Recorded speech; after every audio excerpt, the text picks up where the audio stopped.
Hey everybody, it's B-Show Brian back with another edition of Horror Reanimated.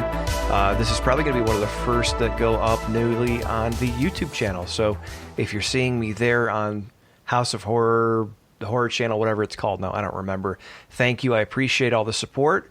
And we're going to do something pretty cool for Halloween this year. I have interviewed this person before. We did a deep dive on the Child's Play franchise, and it was an awesome conversation, and I wanted to have her back. And tonight we're going to talk about John Carpenter's Halloween 4 that Dennis Etchison had wrote the script for. And I wanted to get her take on it because she's a huge Halloween fan and because she's a writer and she probably comes at it from a different standpoint and picks up on nuanced things. So you may have seen her film commentaries and thought-provoking point of view in respected industry publications and websites like Fangoria, AV Club, Scream Horror Mag, Birth Movies Death, Crooked, Marquee, Rue Morgue, and Dread Central, to name more than a few. And you can find her work at AnyaWrites.com. She is at BookishPlinko on Twitter and Anya_Writes on Instagram. So boys and ghouls, give it up for the amazingly talented Anya Stanley. What's up, Anya? Hello, thank you for having me, and thank you for the reminder that I need to update my author website because I have not put my new reviews up on there for a couple of months now, so thank you for that. Very cool, no problem.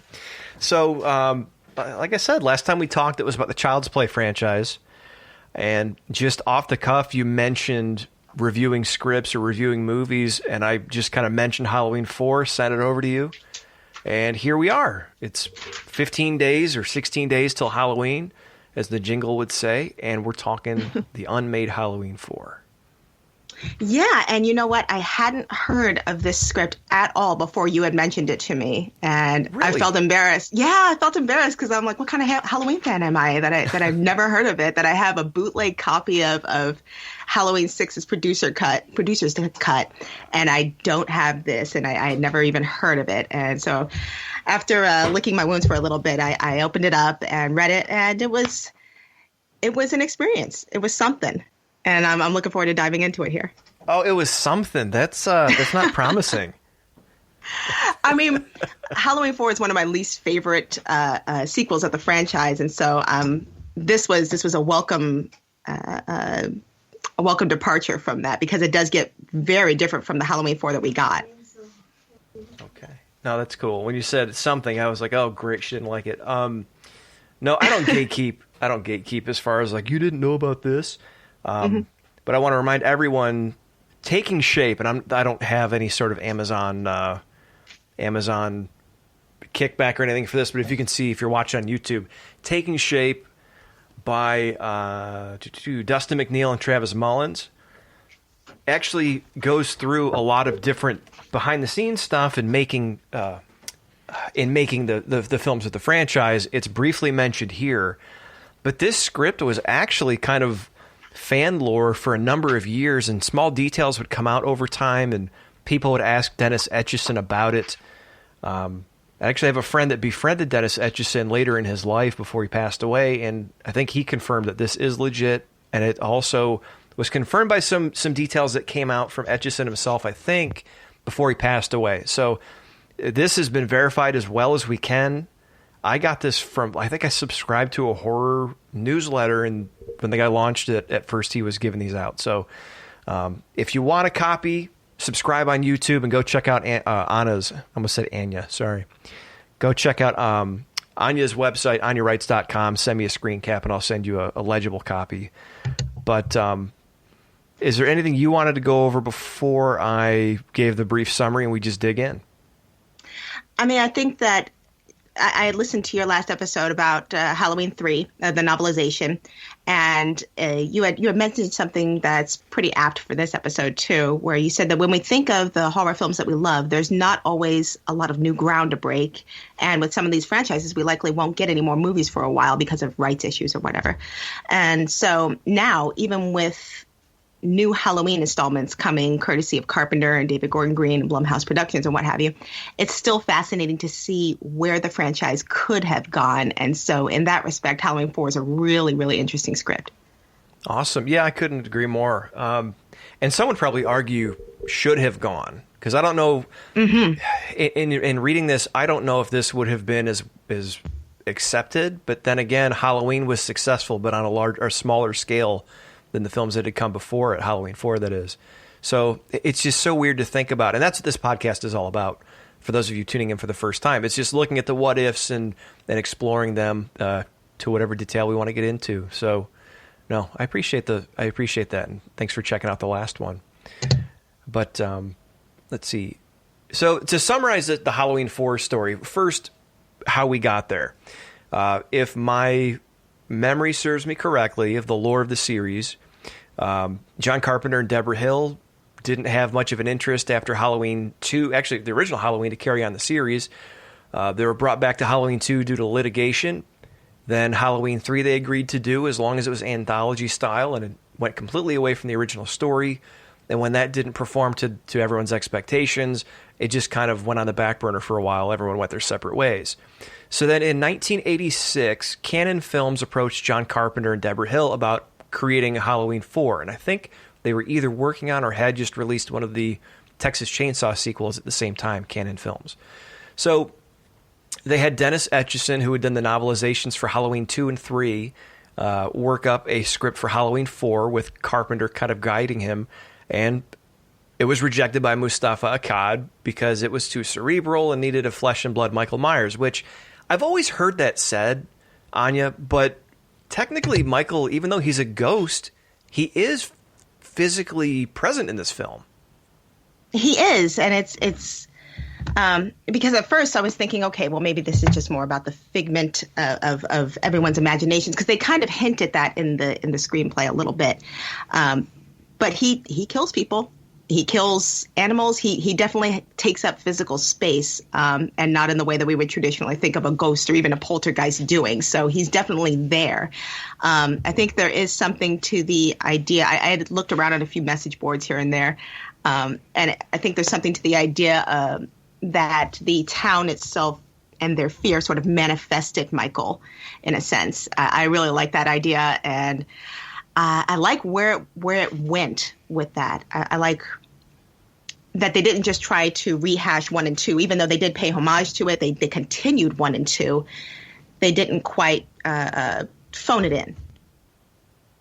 Yeah, and there's actually a part, I don't want to give too much away, but I believe it's Lonnie Elam or his younger brother, their dog goes into the Myers house. They hear it yelp, he comes out, and later on chokes up two fingers. And it's like, when I first read that, I'm like, okay, now I'm lost, because it's supposed to be a ghost, and now he's missing fingers and interacting with the dog. So it was really bizarre, but I read this another time between like 2 or 3 days ago, and then I think I finished it up again last night. In this story, to describe Michael Myers, he's less a specter and more almost like, he reminds me of the Headless Horseman in the Tim Burton Sleepy Hollow. Like he's physically there. He's interacting with his surroundings, but he's still a ghost. Yeah, and the date on the screenplay that I had gotten here, the date is 1986, which is the same year of, what was it, part 4, Friday the 13th, Jason Lives. And then a year before Nightmare on Elm Street 3, Dream Warriors would come out. And so 2 of the big 3 that we consider like the slasher icons were in full swing, and they were icons at this point. And then Halloween 3, Season of the Witch, which was the last one before this one, that had proved that, to audiences at least, Michael Myers is the franchise. And so this script is sort of an effort to put him in the same league as Jason Voorhees and Freddy, to the point where there is an actual scene that I don't know how much we can spoil, but there is an actual scene where there's a direct comparison made to Jason late in the story. And so when that scene spoil comes away, up, spoil away. That's okay, a great scene. right. It's kind of a nice little Easter egg. Right. And so when that scene comes up, it seems a little try-hard at first. It's like, come on, you really won't need to do that. But when you consider the time that this story was written in, it definitely makes sense that they would try to put him up there along with Jason, along with Freddy, maybe even along with the priest of Hellraiser. I don't know if he really counted as a slasher icon at the time, but there you have it. Yeah, I don't know if mainstream fans would count him in the top 3, but I think horror I don't want to say in the top 3, but with those other ones. But I think Yeah. horror fans would. Pinhead or the priest, the high priest, whatever he's called, definitely one of the more iconic figures in horror of the 80s for sure. Right. And yeah, actually, I don't want to spoil too much. I'm getting into the third act already, so I need to chill out. And that's okay. That's okay. So just, if we forget, remind me. You can mention that again in a minute. But here's a short summary. So it's 10 years after Halloween and Halloween 2. Tommy and Lindsay, the kids Lori and Annie babysat, are outcasts in Haddonfield. They're in high school. Lindsay has no memory of Halloween 78, and Tommy remembers way too much. Halloween, any associated actions, celebrations, decorations, anything is banned within the Haddonfield city limits. The parents use the fear of Halloween and the boogeyman to control their kids to keep them in line. And more so out of the parents' own fear of things returning, their kids turning evil, following in the footsteps of Michael, the evil of the holiday itself. It's very, and I think I had done a synopsis review of the script before. Puritanical is how I kept thinking of it. It just reminded me of a repressed nature or a repressed society. So it wasn't just that they were using the boogeyman, but it was more so out of their own fear as well. Mm-hmm. And the script does acknowledge the first 2 films. Sheriff Brackett is still there, like you said, and he says, my Annie was one of the victims in 78, and I saw her kill her and burn to the ground before the night is over. And so, there's a whole bunch of references to the first 2 films. Dr. Stern at Smith's Grove Sanitarium, she reveals that Dr. Loomis had died in 2, whereas in the Halloween 4 that we get, Dr. Loomis is very alive. He's got a couple of burns here and there, but he's very much alive. And that's interesting because in Halloween 4, in this screenplay that we have, there really is no Ahab to Myers' great white whale. There's really no one person that's obsessed with him and searching for him constantly and warning everybody about him. Not in the same way that the parents do. That's straight up fear, and it's not coming from an educated place like Dr. Loomis was from an educated place. He had worked with this kid ever since the beginning. He knew that this was pure, unadulterated evil, whereas the parents were more like mythologizing him. Yes, great point. In fact, I don't know why with Brackett and Hunt, Sheriff Brackett, Deputy Hunt, I got almost a Riggs and Murtaugh vibe. Like obviously much more serious and less comedic, but like you had Sheriff Brackett was much more like Officer Barbrader from South Park, like move along, there's nothing to see, everyone turn your head. And Deputy Hunt was like gun cocked, like ready to just blow somebody away. He was, and he was very trigger happy, and so what happens to him later on is very satisfying. And it's interesting because the Halloween 4 that we have, Halloween 4 and 5, have their cops a little bit bumbly, a little bit goofy. There's sliding trombone music when they come on the scene. It's kind of goofy. Yeah. And so, and that's fine because, we've had that. That's a horror tradition, dumb cops who don't really know what they're doing. But in this one, the cops are competent, but a little, one is not obsessed enough, and the other one is too obsessed, but more trigger happy. Yeah, and vengeful, yeah.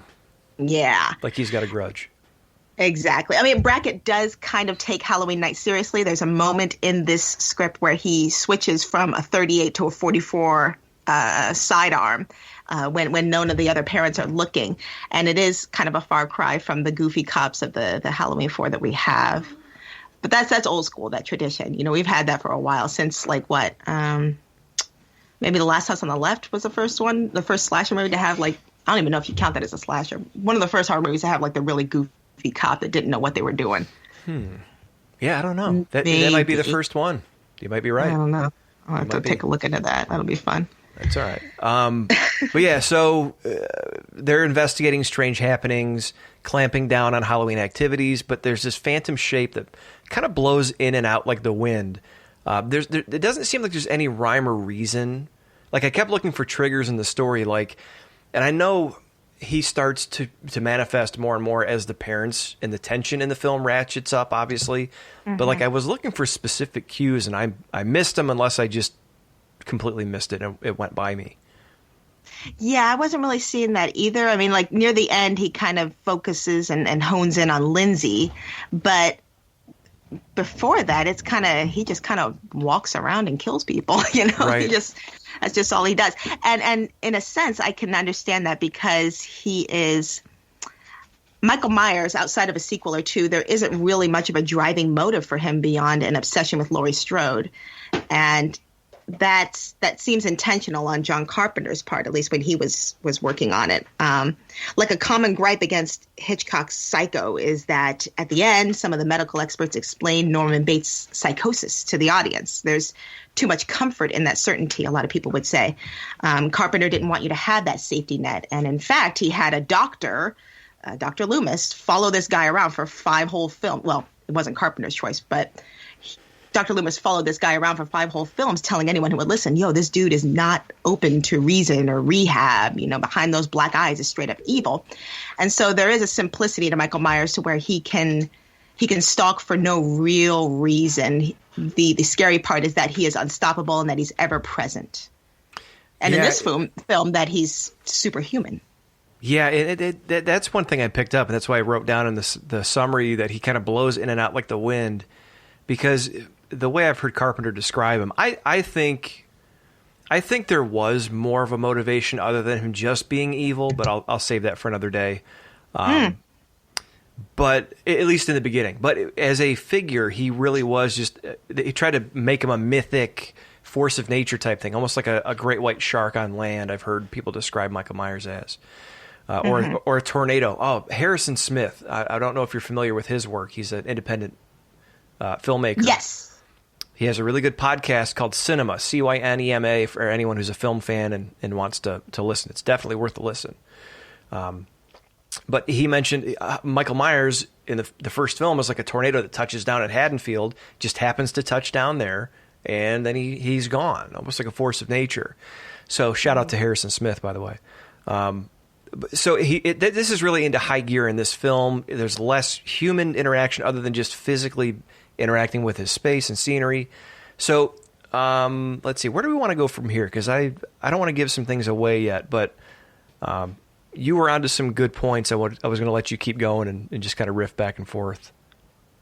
I thought that the opening sequence was really interesting, and it reminded me actually of Nightmare on Elm Street. Mrs. Wallace, the mother of Lindsay, who was the child being watched by Annie Brackett on the night he came home. She dreams that she arrives back at her house just after the murders, the night, like on the night in 1978. And in this dream, she can't reach her daughter no matter what she does. Her daughter, when she finally does get into her house, all of the furniture has like this marshmallow-like texture to it. She kind of sinks into it. And she finally finds her daughter, Lindsay, and Lindsay sort of opens in twain and kind of reveals the shape popping out like a daisy. And that's a great way to describe it, man. Popping out like a daisy? Yeah. Yeah. He chases her, he slashes with the knife, and as he's slashing, the furniture, which was previously soft like marshmallows, the furniture tears open and sprays this arterial blood, which flows out of the house and down the porch and down the street. And that's the opening. And it's a very far cry from the opening that we got for Halloween 4, which a lot of people genuinely love. This opening that just fully leans into the Halloween fall aesthetic. There's a sunset, there's pumpkins and trick-or-treaters and autumn leaves rustling in the wind. It's a very fall-like, very Halloween-like opening. And so this being what it is really interesting, and it's definitely saying we're not like the other films. Yeah, and it's interesting. From what I've read, what little I've read of Dennis Etchison, and I've confirmed this on that Halloween 3 episode about the novelization. A friend of mine who got to know him got to read he has the manuscript for Halloween 3's novelization. Etchison had a very visual style of writing, and I know that goes without saying with most writers, but I just found myself, when I read this script for the first time, there are certain scenes that just stood out vividly in my mind, and I could see them taking place. The opening scene was one of them, because they describe when Lindsay's mom's in the house that, you mentioned it's marshmallowy, but it's almost like sticky, and what I got from it was that it was like the inside of a living organ. Like the house was almost alive. And then when he cut into the couch, that's the blood sprayed out, and then the blood came out through the door into the street. And then when they pulled back up the street, they described all the houses being lined up on the street like jack-o'-lanterns, and then almost like a row of teeth. There's something weird in there. There was some kind of imagery that they used in there to make it seem like it was alive. Exactly, yeah. The town was alive, the street was alive, and almost like about to be consumed by the evil of Michael Myers or the holiday itself. So, there's a lot of really good scenes in here. The pumpkin patch one we'll probably talk about later that come to mind too.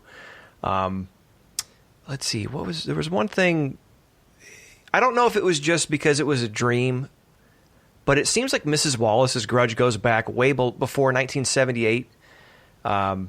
Because there's a part when she's in the car with her husband and she says, "I hate this time of year. There was a man in my neighborhood, old Mr. Hallendorf, who put things in his candy. One year he gave up popcorn balls with needles in them." And Mr. Wallace is like, "Jesus, every town's got a sicko." But it just seemed like Mrs. Wallace's grudge wasn't just because of what happened to her daughter, but like something about either she sensed something maternally, maybe I'm reading into that, about the holiday and the evil of the holiday or the spirit, what have you. But it just seemed like her grudge with Halloween went back even farther, unless I'm reading into that way too much. Yeah, I'm wondering what that moment was about, where she talks about the needles and the candy and everything, because if I'm remembering it correctly, in Halloween 2, there's a brief, very, very brief moment in the very beginning of it when you're coming into the hospital and we sort of dully passed a kid who had bitten into an apple that had a razor blade in it, right? Right. Am I remembering that right? Yeah, okay, that is Halloween right. 2, right? Yeah. Yeah. And so that there definitely is sort of a mythologizing around the holiday itself too. And I'm not entirely sure why that was in there. I thought it was kind of cool, but I didn't understand why he put that in there. Yeah, and I was trying to wonder, like, you have Charlie Bowles in Russellville. I think the cemetery keeper, the gravekeeper mentions to Loomis in the first one, over in Russellville, there's old Charlie Bowles. He took a hacksaw, like Michael Myers, this guy. Yeah. So, like, I don't know if it's just keeping continually to plant those seeds of the evil of the holiday, almost like the evil Myers represents is more of like this ethereal evil, this force of nature that exists out there, more so than just even the holiday itself, but tied into the mythology. And you see that later on when they talk about, what's her name, Dr. Stern, when she talks about Loomis and how she had some of the inmates believing that Michael was like an extension of an ancient Celtic god or of some sort. So, I don't know. There's a lot of assumptions on my part, but like it just seemed like maybe they kept setting the seeds for the mythology of evil around the holiday, and that it goes back even farther than Michael Myers, and it will always exist. I don't know.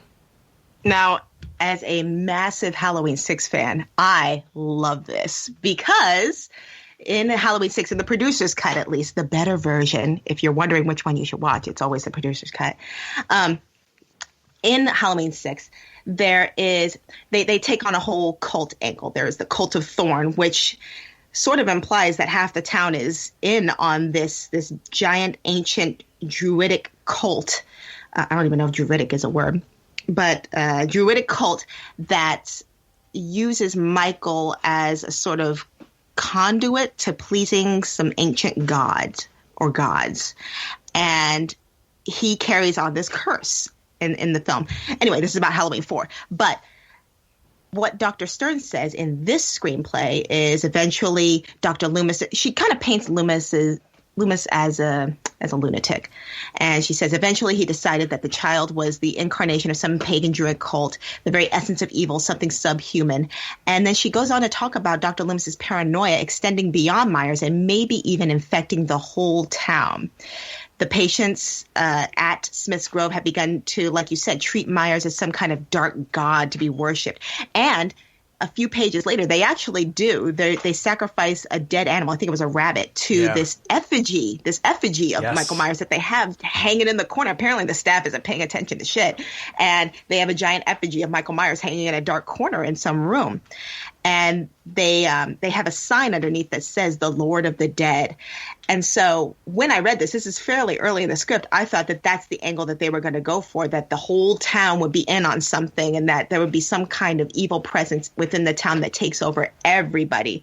I thought that's where the paranoia of the parents were going too, but it doesn't quite work out that way. So I'm interested to see what you think about that part of it, about the Lord of the Dead effigy. Yeah, no, I thought it was really cool. And when I first read it, it struck me as like not the inmates, the orderlies were in on it as well, because they kind of were letting these inmates do their thing. Aha, that would make some more sense. Yeah. So, unless it's me just filling in plot holes, which could be possible, but have you talked to Daniel Farrens, who wrote Halloween 6? I have met him briefly, and I was too starstruck to say anything about Halloween 6. So the short answer is no. Okay.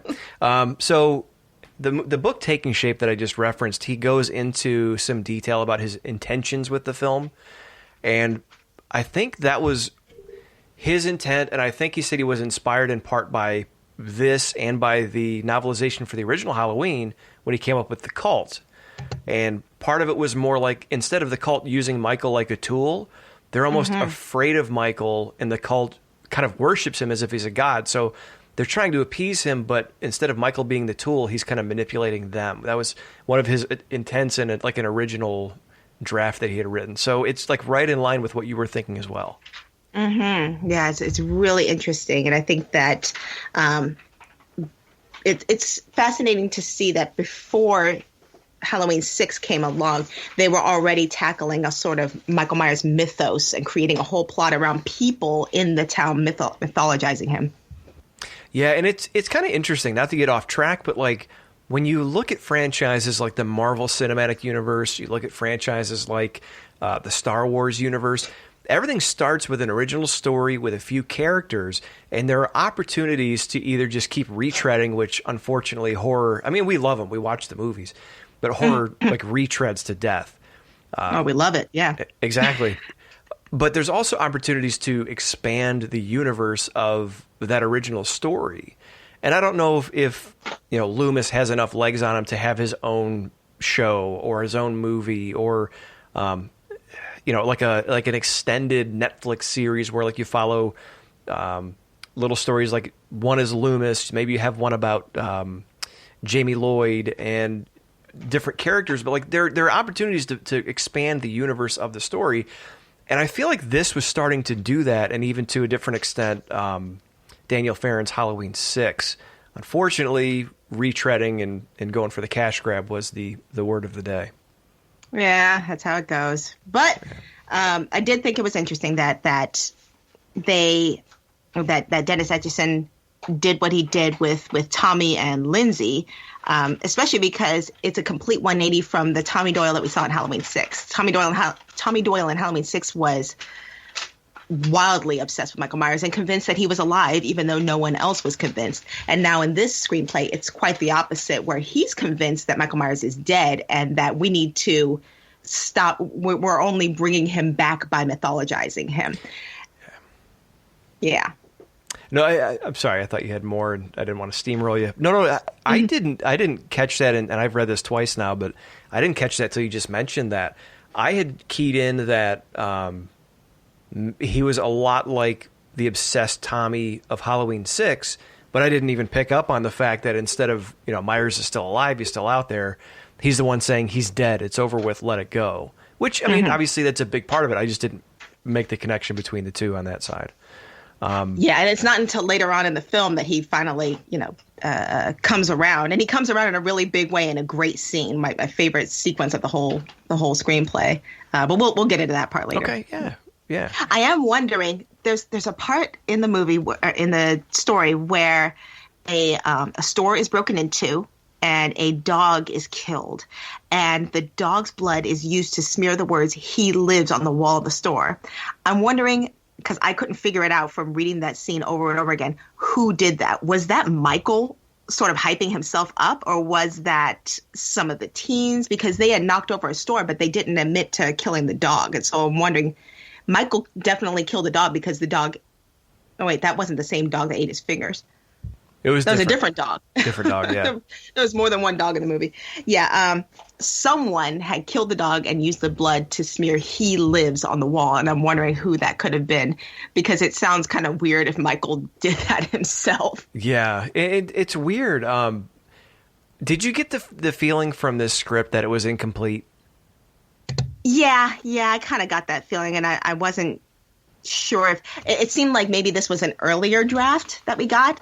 And that maybe some of this was kind of cleaned up a little bit, including that part, and maybe that final drive-in movie sequence might have been tightened up a little bit.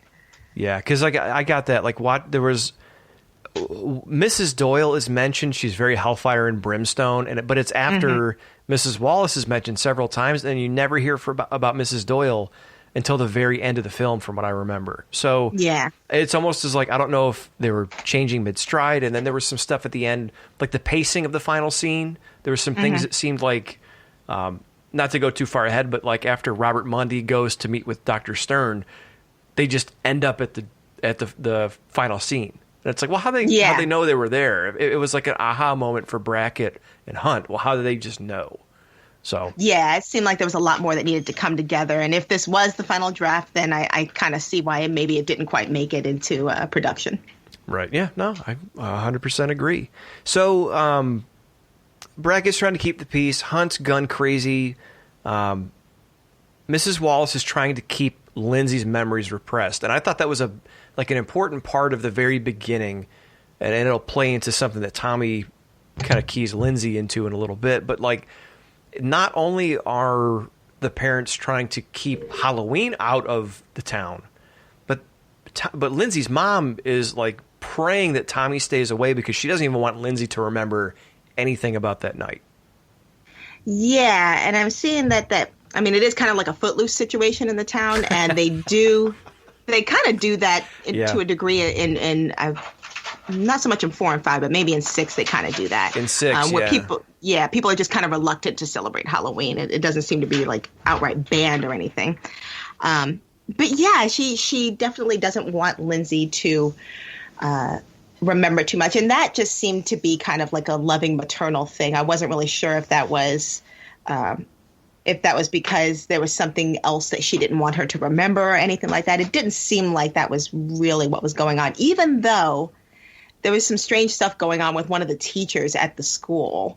Did you pick up on that? Oh, yeah. One of the teachers was creepy. Yeah, it was the English teacher. And it's really weird. With knowing what we know now and like the Me Too movement being so visible, I guess. Tip of the tongue, it's out front.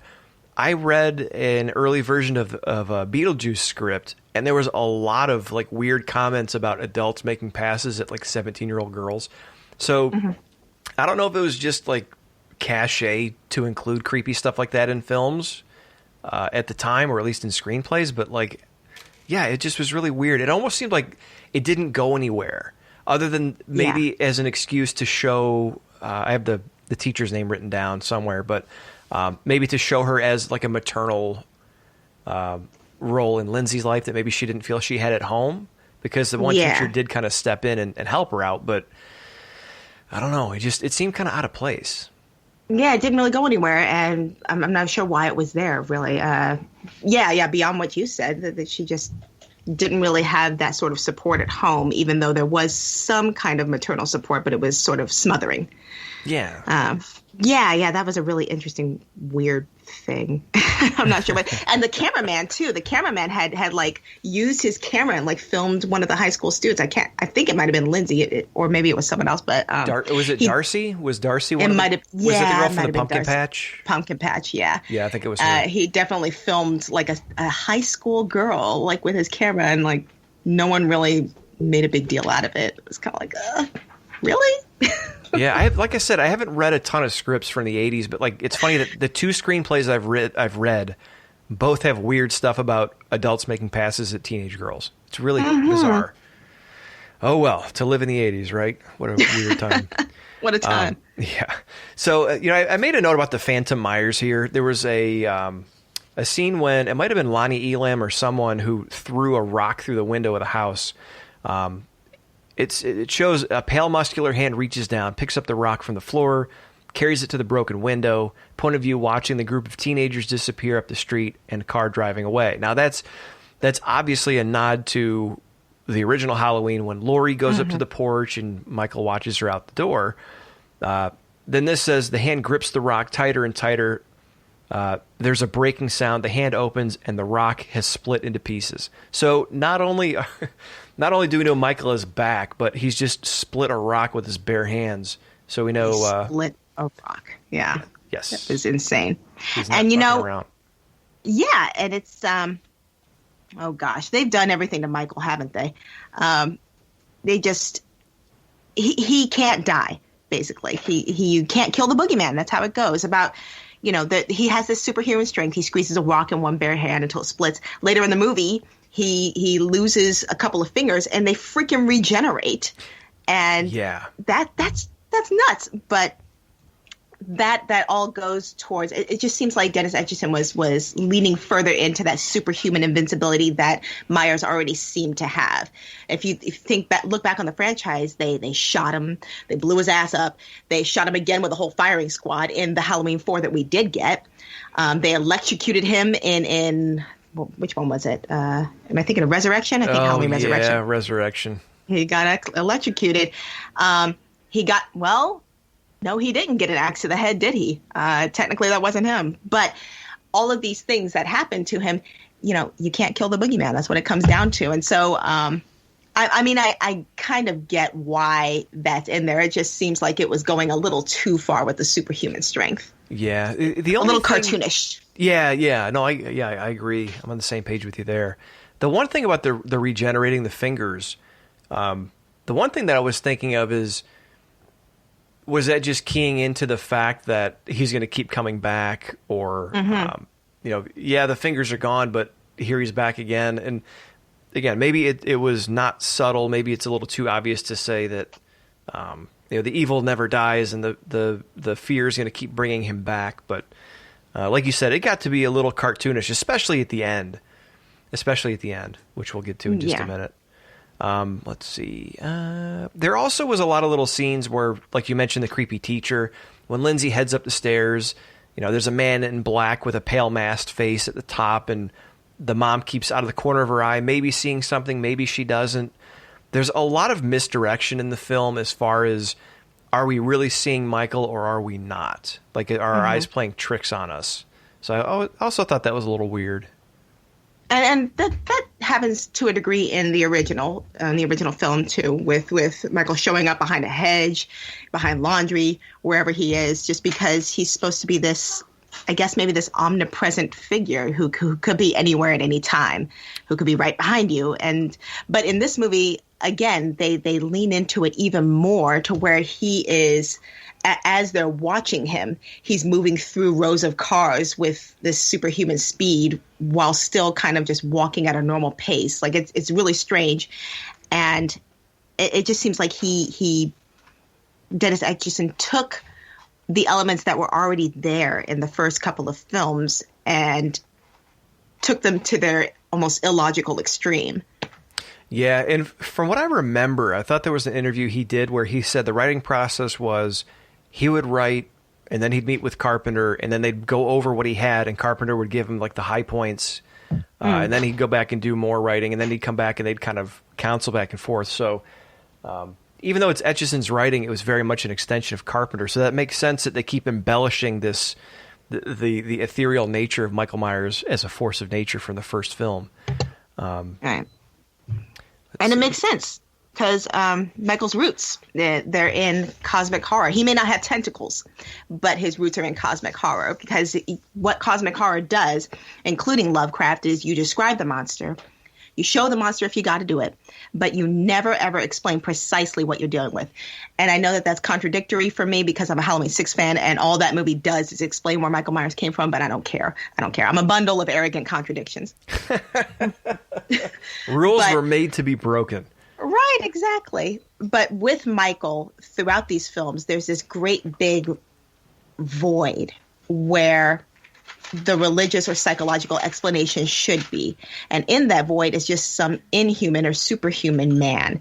And he's mean and he's somewhere nearby. And for one night a year, he is completely unstoppable. That's all you know, which really isn't anything at all, is it? It's really, you don't know much about him, which that's why he's a cosmic creature without having the tentacles that most people would think of as they relate to the cosmic horror.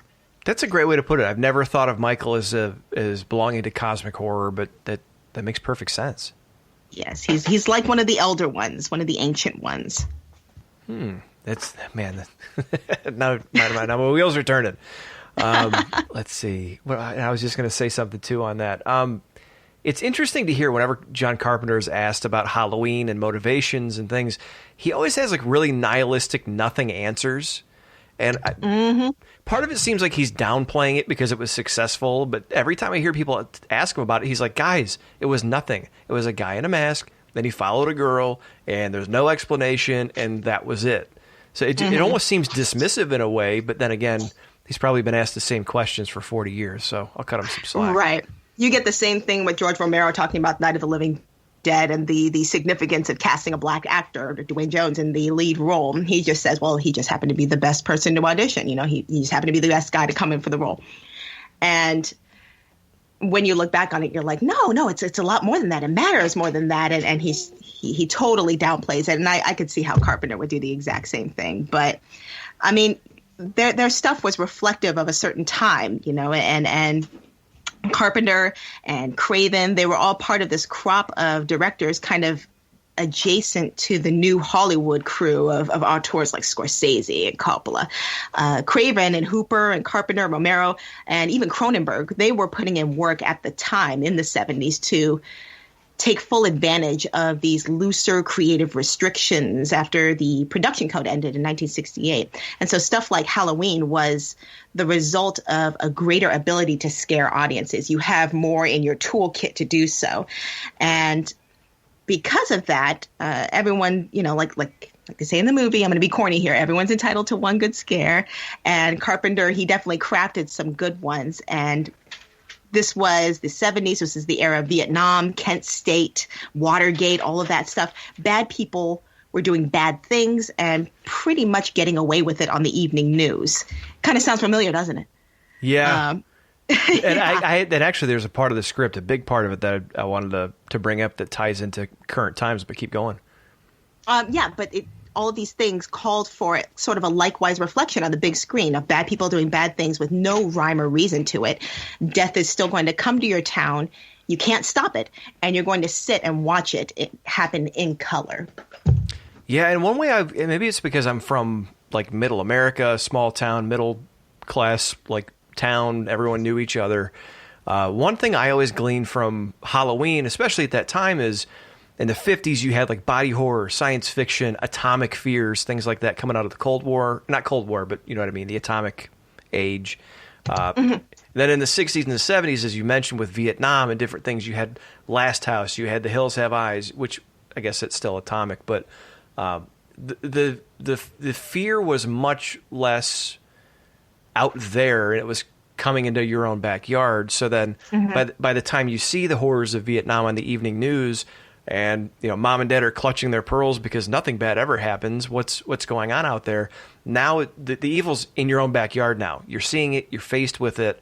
And with the advent of cable and the proliferation of TV, all of that sort of became real and shattered this idyllic, like beaver cleaver veneer that people wanted to believe in, especially in small towns.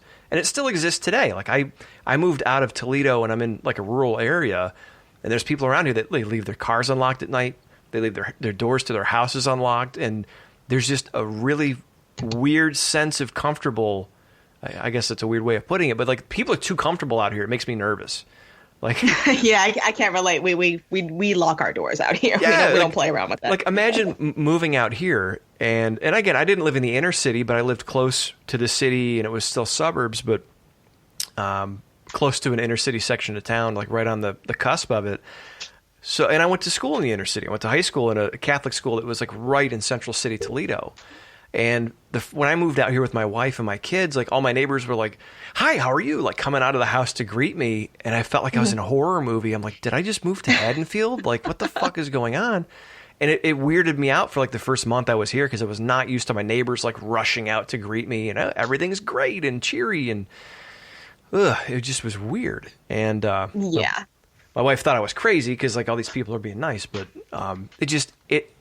I immediately was struck with that feeling of like, wow, this is that setting. This is that feeling of comfort. And I don't want to say ignorance because it's not ignorance, but it's like just people that haven't been faced with those things, that don't fear the things that I think about that keeps me up at night necessarily, or they just don't want to admit that it exists in their own backyard. So yeah, it's interesting that this film took place at that time. It dealt with these things. And now here we are, Halloween 4, as we're talking about in 1986. The parents are causing all of this to happen because they're repressing this angst, and they're keeping the memory alive as Tommy's trying to tell everyone just to forget it and let it go. Yeah, and there's I like what you said about the small towns because there's a lot going on within a few set pieces that occur that are very small town-esque. There's the pumpkin patch, and then there's the drive-in sequence, which I don't think I was trying to think back on kill sequences or big horror movie scenes that take place at either of those, and I couldn't come up with too many of them. As far as drive-ins, I think the only kill that I remember seeing that takes place at a drive-in is maybe Blood Rage. I think that's the only one. I couldn't confirm. I've never seen Blood Rage. Oh, there we go. So like I can't think of too many drive. I do remember a death in Friday the 13th Part 4 that does take place in front of a projector. Yes. There is that one kill, but this one is pretty cool. I don't know. I like the way that this one went down in Halloween 4's Etchison script. Yeah. Now we'll get there in just a sec, because I think are we still trying to keep going through, or are we just going to keep riffing? I don't really care either way. I don't mind riffing. That's fine. Okay, but I'll go ahead because going to the end, because I know a lot of people probably haven't read this anyway. It takes place in, as you mentioned, like a drive-in theater, and the one thing I didn't get the first time I read it was the scope and the size of it. There's at one point where they mention acres of cars. So think about, there's three screens playing at once, and acres of cars. So if you think about how big an acre is, a country acre, it would imagine a couple football fields if they're saying plural acres. I mean, and if you think about the amount of people that probably die in the finale of the film, Michael pretty much takes out half the town. Yeah.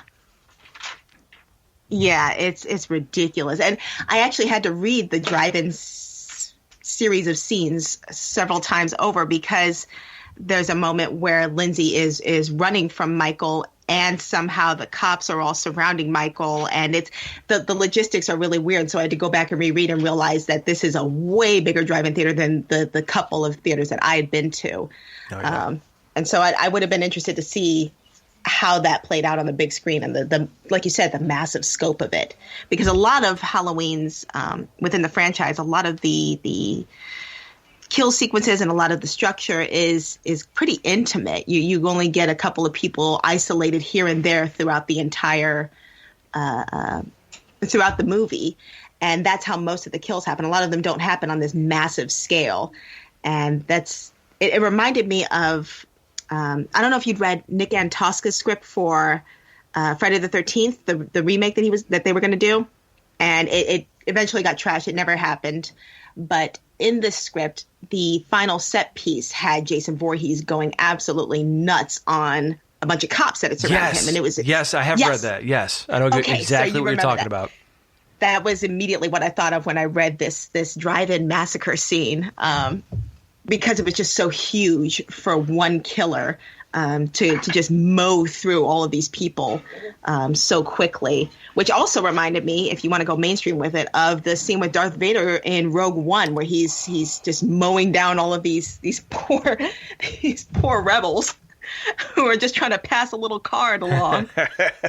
And he's going full Jason Voorhees on them, just not even breaking his stride. that's pretty much what Michael is doing.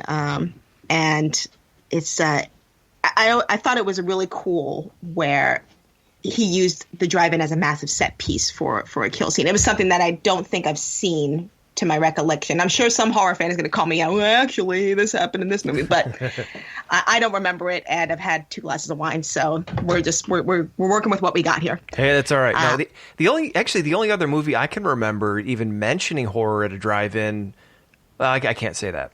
The one that sticks out most, I should say, is Twister. Right before the big Twister hits, I think at the end of the movie. Mm-hmm. I think they're in a drive-in. I didn't mean to interrupt your sip. No, you know what? It was yeah, that's all right. I do believe, I think The Shining is playing in that scene too, right? I think so. Yeah, the twins in the hallway. Yeah.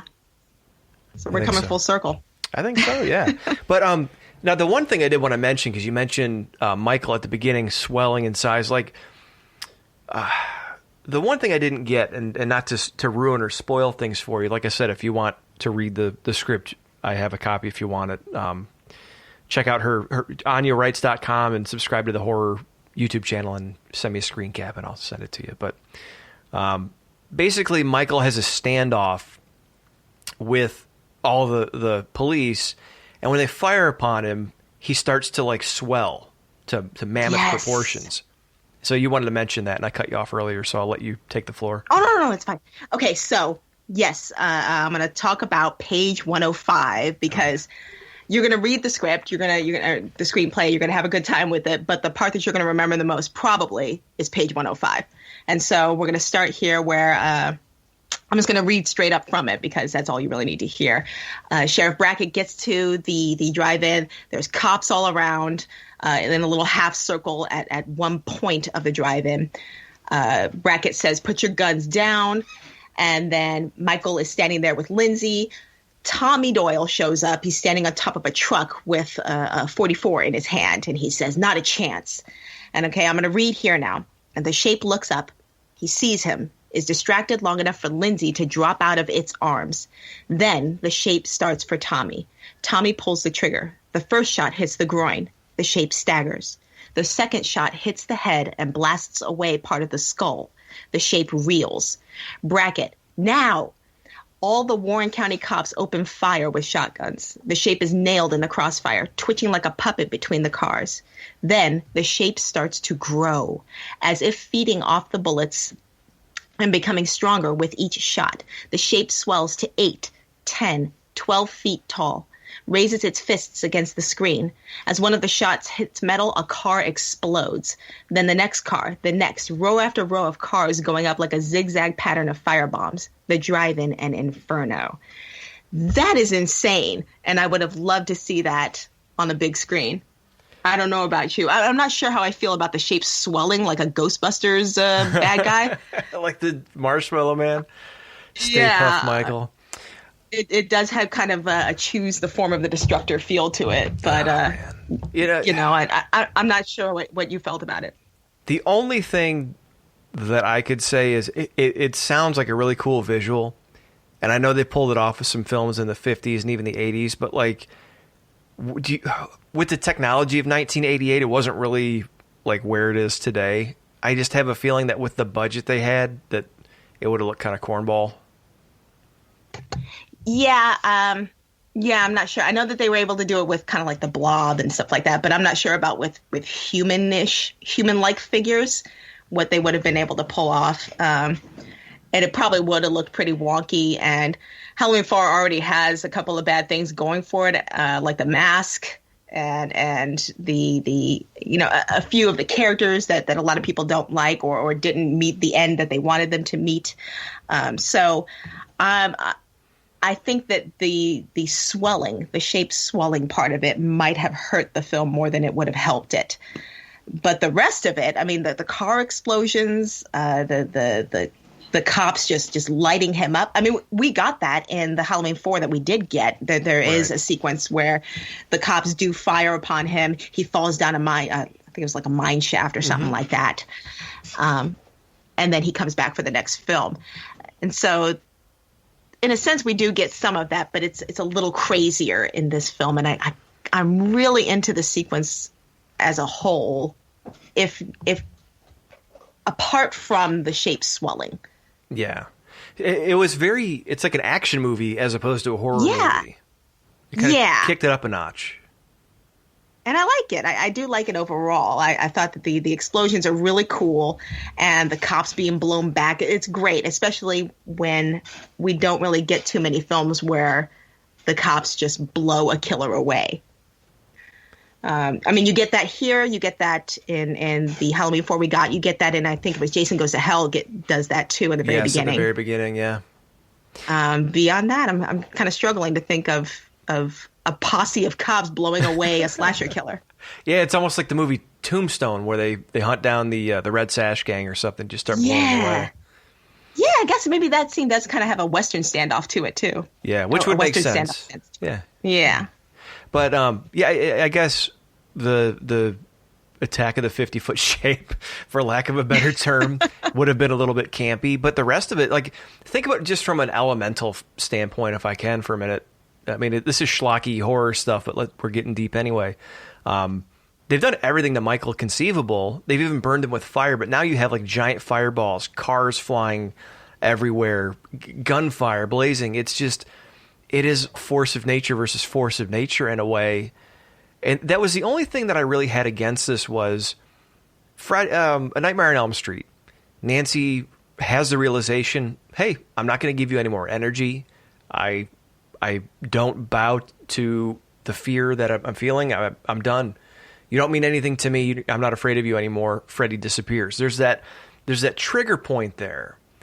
Unless I missed it because it was subtle, I didn't really feel like there was that trigger point. So I kept thinking like, okay, they're blowing him away. He's getting stronger, and then he just disappears.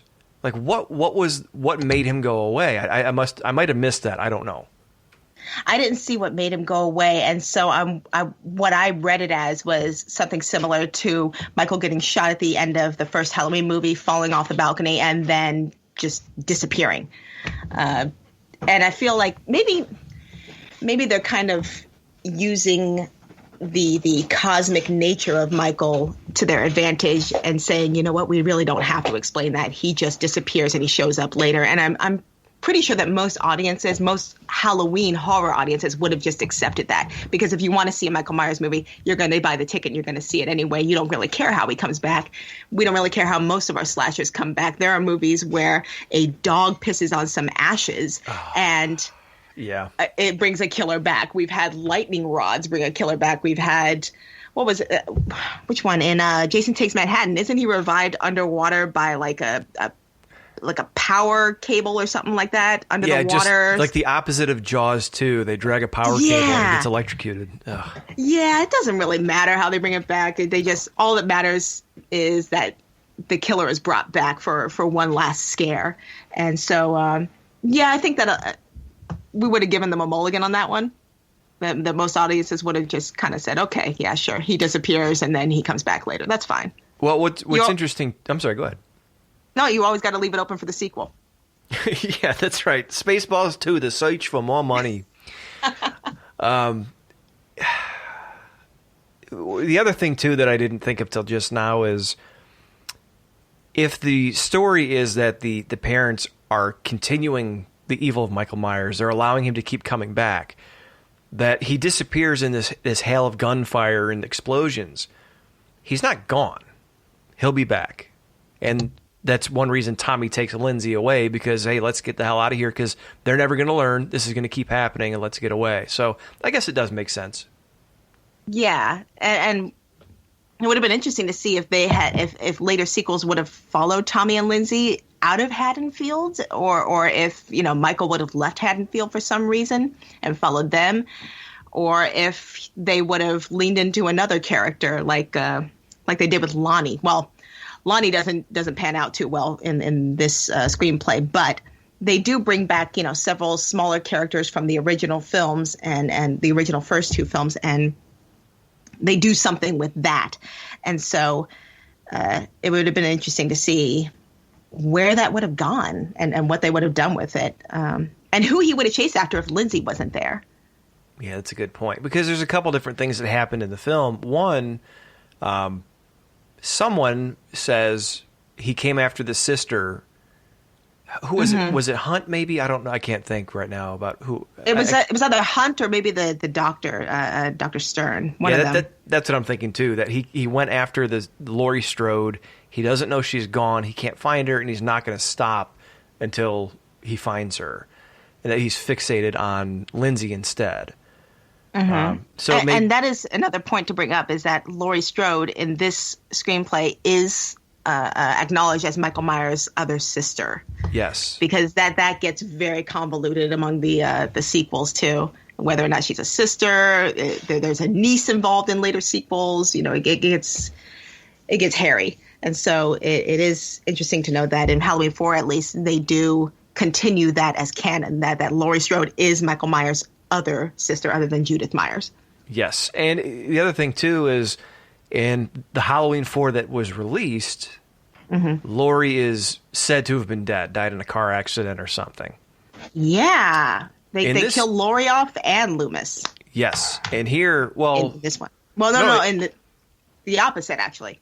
Yes, it's the opposite. In this one, when Robert Mundy, who's another character that comes back from Halloween 2, he goes to the school to try to find some sort of connection, link, paper trail on Laurie, and whoever it is at the principal or the secretary just says, after she graduated, we have no idea what happened to her. There's no record of her. So it's not that she died, it's just that she's gone.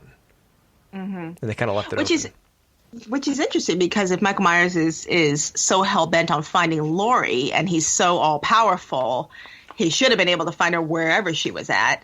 But apparently his jurisdiction is Haddonfield. He can't leave. Maybe he just can't move beyond city limits. I don't know.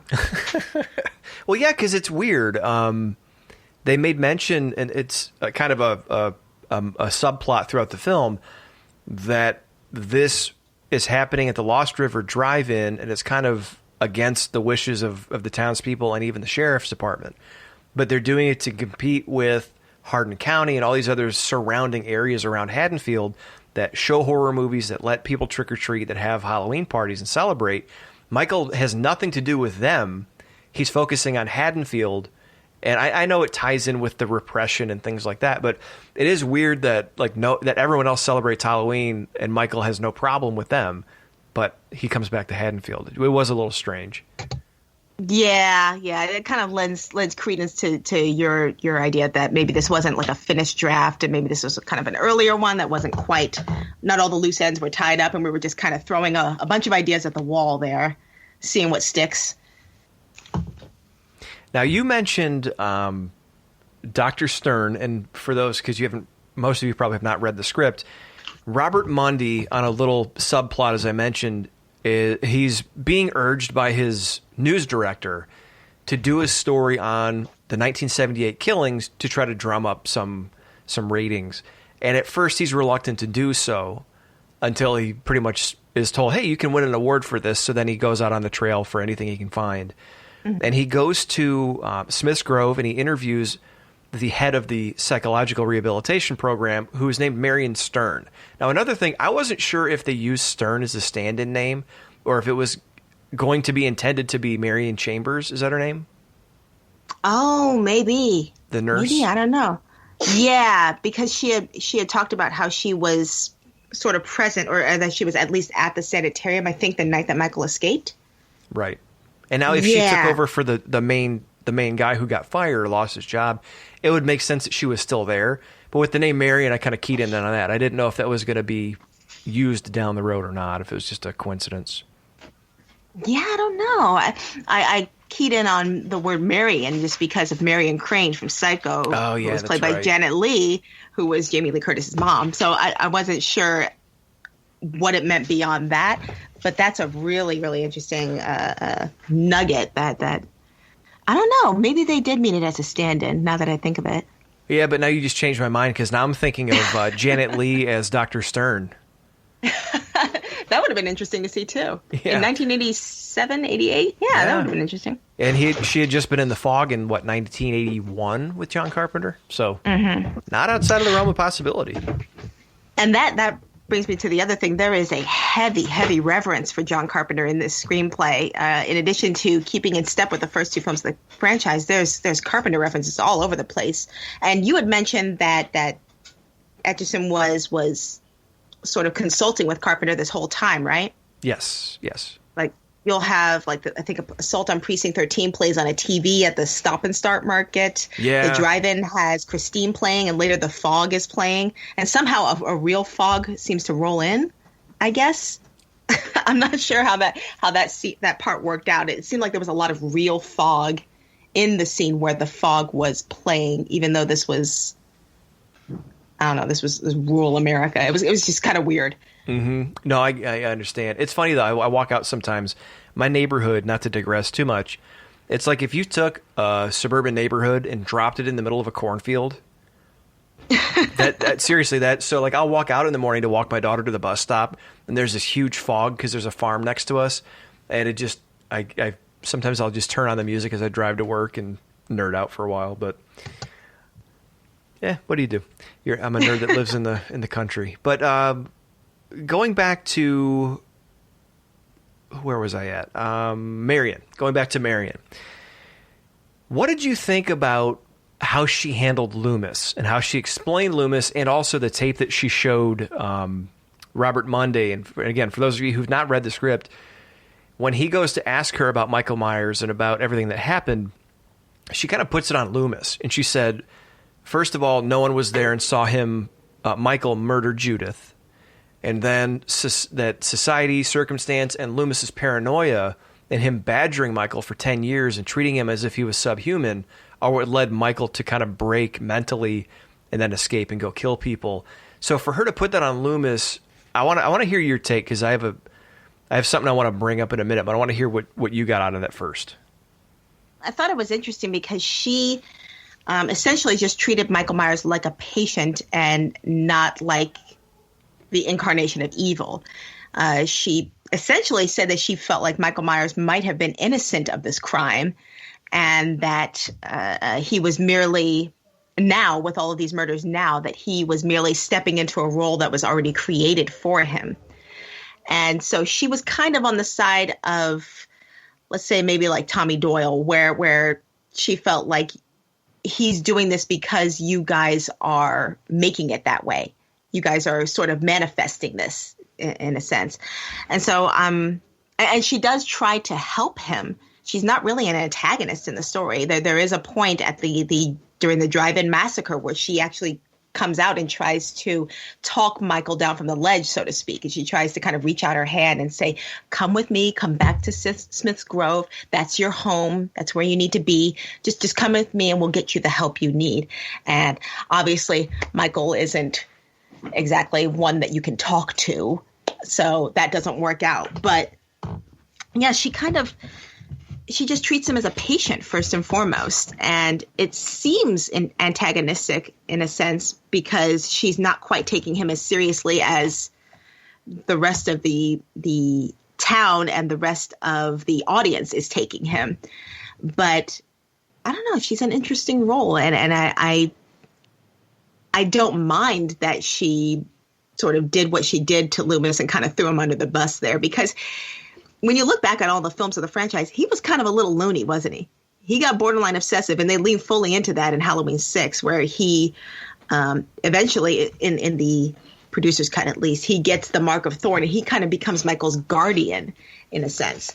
And so, yeah, it's just it's very strange why we sort of normalize how obsessive Loomis really was.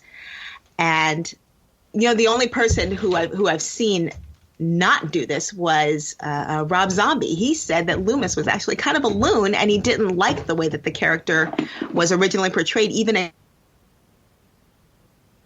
Incursion, and which is why McDowell, when he played Loomis in Rob Zombie's films, why he kind of takes it in a different direction, and he's not quite as obsessive as Donald Pleasance portrayed it. So there's a lot going on there.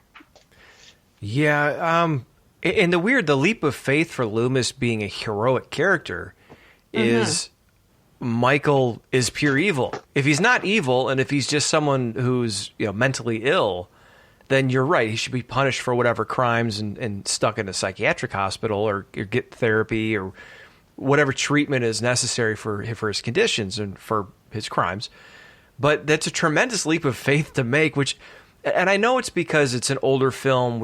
It's been around for 40 plus years now, and it's so understated at this point because it's not fresh, and we just take it for granted that this is what it is. This is the story. But like, think back to 1978, seeing this movie, or even mid 90s, like when I saw the movie for the first time. It's like, okay, here's this guy. He's talking about how this killer isn't just like a mental patient. He is evil itself. That's a hell of a leap to make, especially from this crazy guy who's running around hunting him down, like you mentioned, Ahab, or even Van Helsing to Dracula. Like, this guy is crazy. How is he any different at face value if you don't know him than Reverend Jack Sayer that we would see in Halloween 4 that did come out? Yeah, he's really not. And the only reason that we know not really to take her as seriously as most people would in Halloween 4 is because there are moments where we are clued into Michael's superhuman strength and to his evil. We see his freaking fingers grow back. We see see him, grow in stature exponentially when he's shot point blank with a shotgun.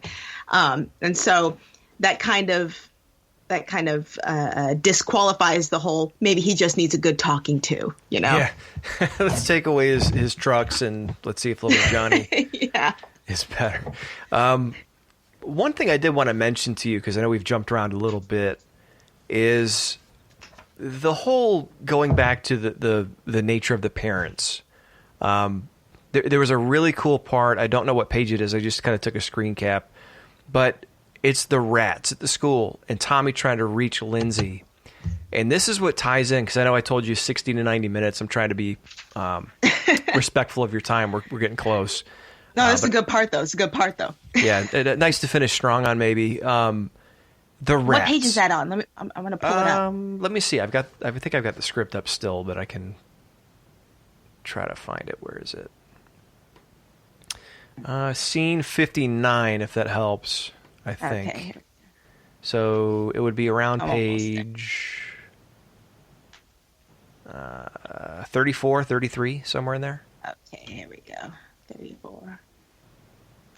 Yeah, so he gets Lindsay to meet up with him. Yes, so they're at school, and they've established now that they're both outcasts. People make fun of them, but Lindsay's mom tries to keep them away from each other, and he gets her to meet him in the lab, and he shows her this lab setup where these rats are getting shocked every 2 minutes, and his explanation is this, and I might have cut it up a little bit, so I apologize if you're following along, but he says they get an electric shock every 2 minutes, 24 hours a day. Then they get dissected. The thymus, the spleen, the lymph nodes, and of course the stomach. Tommy says, and again, I think this is where I cut it up a little bit, the adrenal cortex is enlarged. The lymphatic structures are shrunken. It's designed to control you by fear, to make you sick, then numb, so you don't feel anything. It could work on a whole town. It keeps you in your place and makes you give up. Then he makes a cutting motion across his throat. Close up on Lindsay, Tommy's voice fades as she starts to remember something. Tommy, the boogeyman is dead. We know that if you only the boogeyman is dead. We know that if only you'll remember. Our parents don't believe it, but we don't have to be afraid anymore. Then again, there was another. So basically, this really stuck out with what's going on with the current news cycle right now. Mm-hmm. And this whole, it's every day. And my wife even watches Good Morning America. And it's bizarre. I'll be getting ready and it's like, so many people died and COVID and this and wildfires. By the way, here's the new pumpkin spice recipe for your pumpkin bread. It's so bizarre. It's, and I know it's a stretch to say we're living in a dystopia, but like just the constant stream of, and I think Marilyn Manson talked about it in Bowling for Columbine, this constant greed and, not greed, but this constant fear and consumption cycle. Like trying to keep people locked in, trying to keep people scared and compliant. It's just so bizarre, but this stuck out to me because it kind of fits with like the imagery that we're seeing in the news right now.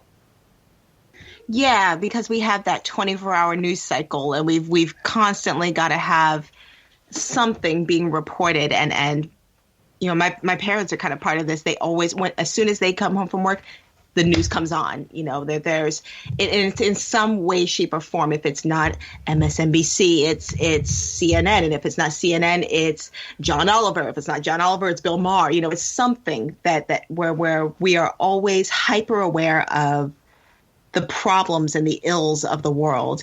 And we have been at a red alert level for the past 3 years, Yeah.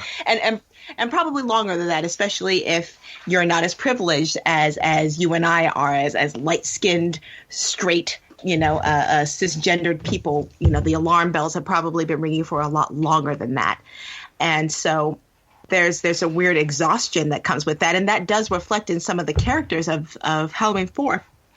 Especially in folks like Tommy, who are aware of what's going on, kind of, and they're aware of the constant barrage of what did you call it? The constant consumption of grief and alarm, or something like that. Fear and consumption. It's a Marilyn Manson quote, so don't attribute that to me.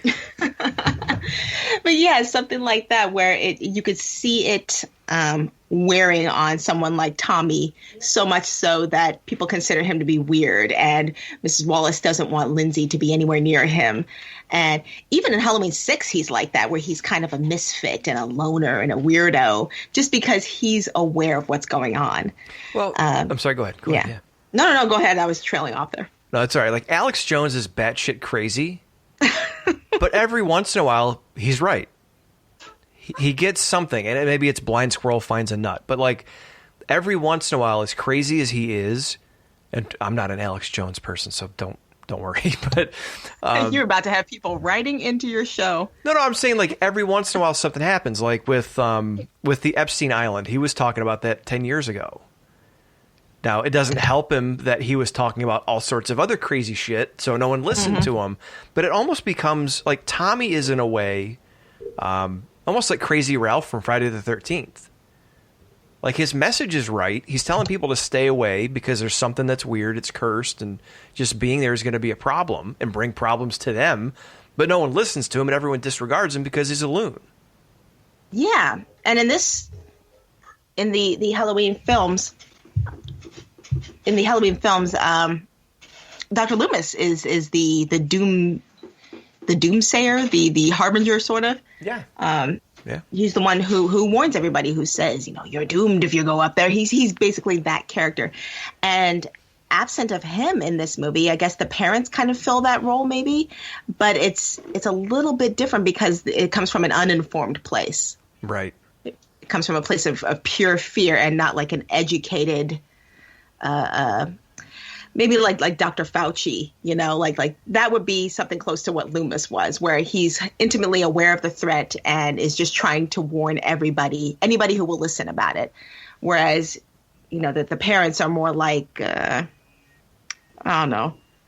I don't want to call them QAnon people, but I do think that they are. That's a good connection. That's a good connection. I mean, because technically they are right about Myers, so I didn't want to say. I don't want to compare them to the QAnon people who are a little out there about everything. They're very tinfoil hat-ish.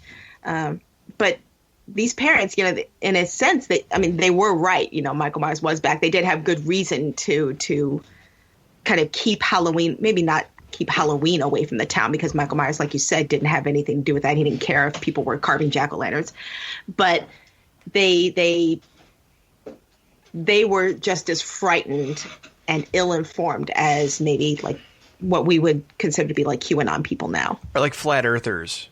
They're not informed, but they're still trying to alert everybody. It's like, really? There's so much crazy shit going on that we don't know about behind closed doors, and you think that, like, the earth is flat? Yeah. And Alex Jones is definitely kind of a broken clock is right twice a day kind of guy. Yeah, but I'll concede to that. That makes sense. Yeah.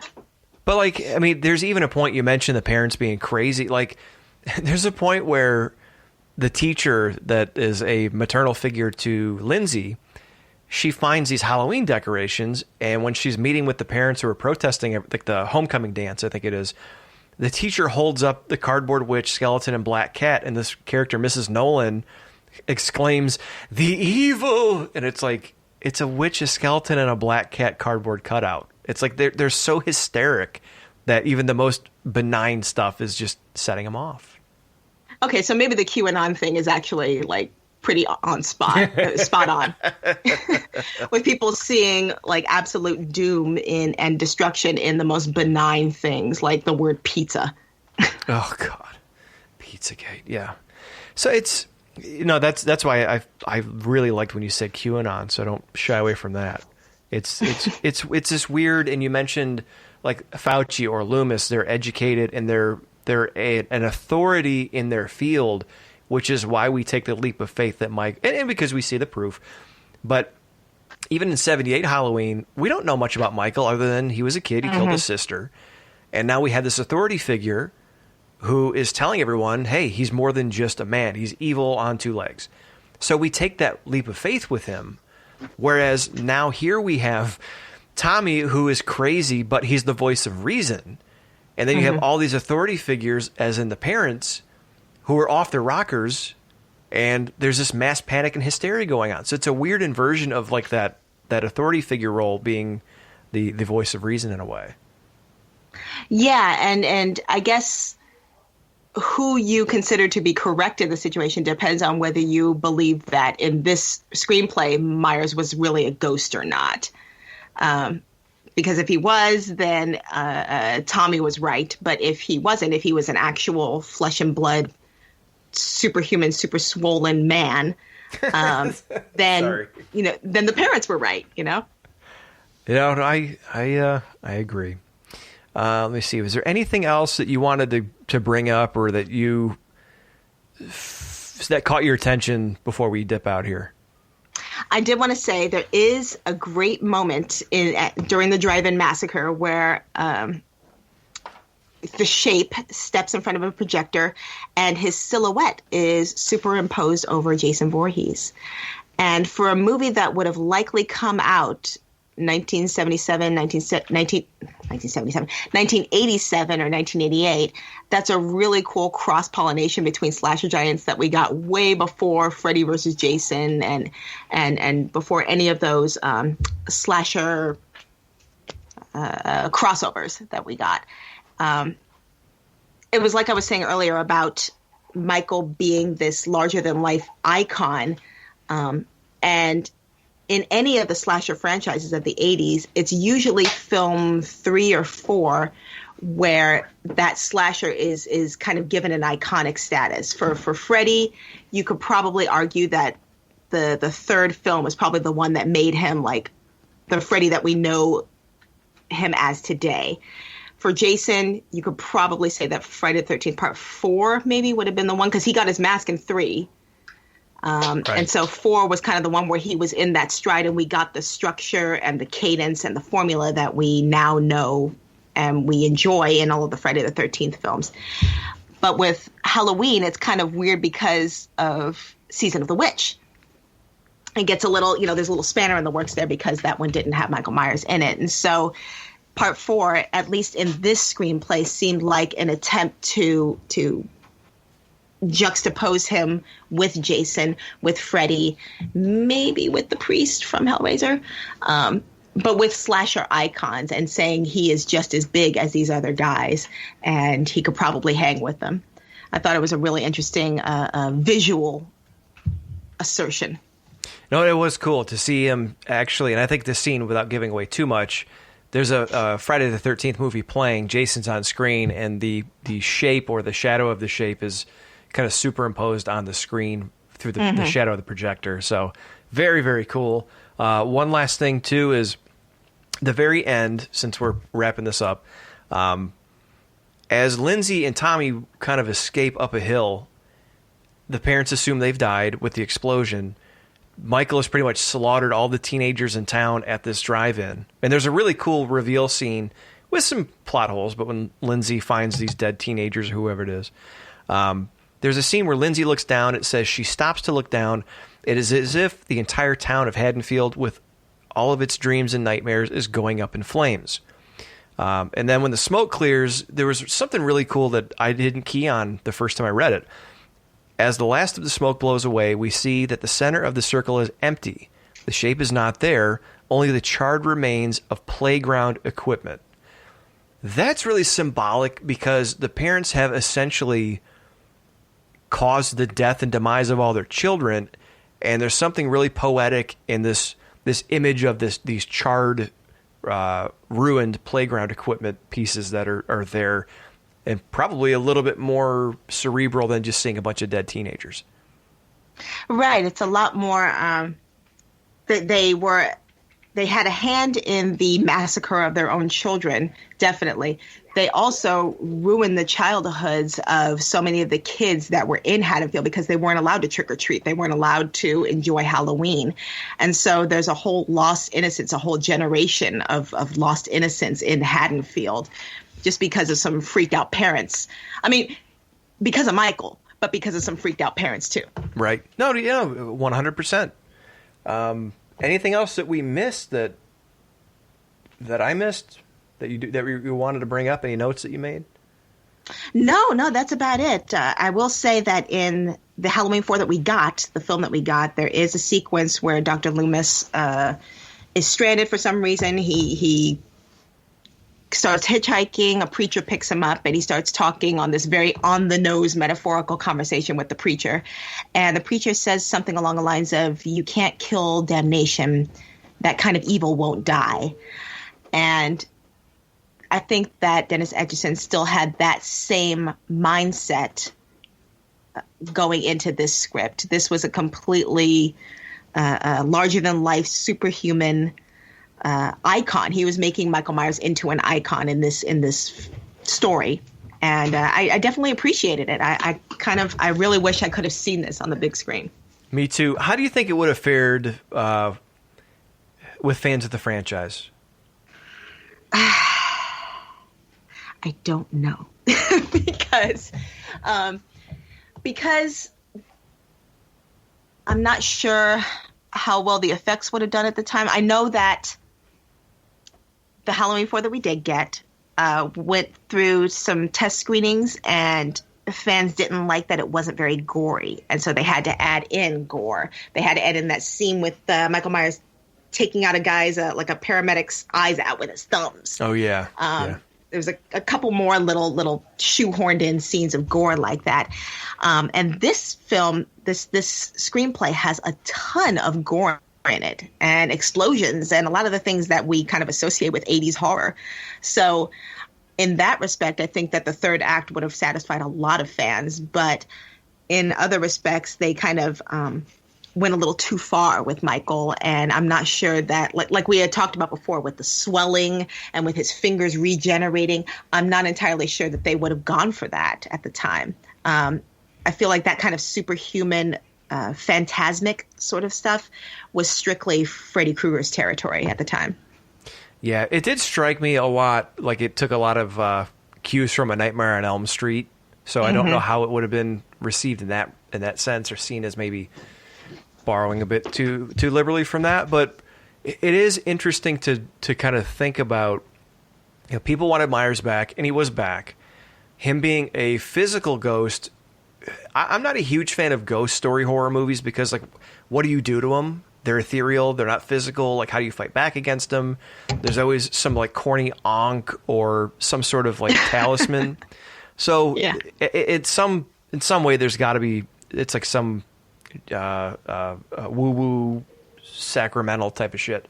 And that's fine. But, like, in a movie that was spawned from a slasher, from a physical knife killer, for lack of a better expression, I don't really know how it would fare, and I'm not a huge fan of, like, ethereal ghost stories. But in this sense, it almost gets around that. But like I said, making it more like the Headless Horseman, where he does interact with his surroundings. I do like him trying to make him more mythical, as you mentioned, and make him take it a step farther. Yeah, I don't know how it would have fared. I really don't. I think that you were onto something when you mentioned the sort of talisman and the symbols, because they did try that in Halloween 6, and fans did not like it. People did not. I liked it, and I don't care if you don't like it, but I'm not talking to you. I'm talking to the people listening. But no, I get it. It's fine. But it seemed like that wasn't doing it for fans. Now, Halloween 6 was a different time, and that was right before, I think, Scream came out, and so there was a whole shift in the way that slasher movies worked, and they became very meta, they became very self-aware, and so there might be other reasons why Halloween 6 didn't work out the way it did, but one of the reasons I do think is because of the talisman, because of the runes, because of the attempt to explain the nature of Michael Myers. I love it, but I totally get why people generally don't love it and why it doesn't really do well at the box office. And so this, like you said, it does kind of lean into that a little bit in this screenplay, so it might not have fared so well. Yeah, and they kept it kind of nebulous too. I think nebulous enough to where it's purposely not explained. Mm-hmm. And they even tried to limit that, with the theatrical cut of Halloween 6, where they cut a lot of that runic stuff and the stones and the ceremonial stuff out. I mean, there was even scenes where they barely showed the robes with the thorn symbol on them and cut around them for the reshoots and things like that when they did them. Yeah. So they tried to limit that as much as possible. But at the same time, who knows? Maybe people would have dug that more. But you're right. The times were changing and self-referential horror was in. And unfortunately, runes and thorn were out. If that was all you had to bring up, overall, do you like it, dislike? What'd you think? Overall, I like it. I like there was a couple of beats here and there that, a couple of loose ends that needed to be tied up. There was the swelling thing that I didn't dig at all, but beyond that, there was some really great set pieces. It took the franchise in a different direction than I thought it would, and it still kind of stayed true to the original too. I really dug what Etchison did with it. Very cool. Do you have anything you want to plug? No, nothing. You plugged everything for me. No, I am on Twitter at bookishplinko. It's where you can find me the most. And my website that I need to update is anyawrites.com. That's ANYA rights.com. Are you working on anything right now that you want to hint to, or? The next print issue of the newly revived Fangoria magazine will have my column in it. I now have a gender-based column called Rated XXXY in it. And so in every print issue, I will be tackling horror films from a gender-based perspective, which is a lot of fun because a lot of horror films hate women. So it's fun to to dissect and to look at that and say how I love these films anyway. So, the next issue of Fangoria, which you can find at fangoria.com, you can subscribe to the magazine and read my words. I hope so. I do. It's funny. Sometimes you'll get me. Like, I'll see a headline and I'm like, what? Come on. And then I'll read it and I'm like, damn it, she got me. Because it's almost like you hook me in with a good headline and I read it to be like, what's this all about? But then you're talented and you make really good sense. And it's like, shit. And that, again, that's why I don't like to do a ton of interviews and collaborations, but I really like to get other people's perspectives, and some of the stuff you've written really, I try to keep a tight circle. And some of the stuff that I've read that you've written is, what's the word I'm looking for? It's a point of view that I don't see often, and it's good to get your insight because I know you think completely differently in some cases than I do about some of this stuff. And like in mid-conversation, I was changing my mind about things that I'd made my mind up on. So don't ever judge a book by its cover, but go and check out Anya and every iteration and all of her articles. And congratulations on the Fangoria stuff. I know that's a big deal, too. A huge deal for me. Yes, thank you. Thank you for having me. Yeah, anytime. Thank you for your time, and we'll talk again soon. Yeah. Talk to you soon. All right, have a good night. You too. Okay, bye-bye. All right, that was Anya Stanley. She is a freelance horror writer. I ran down at the top of the show all the different places that you can find her work. Oh, fuck it, I'll do it again.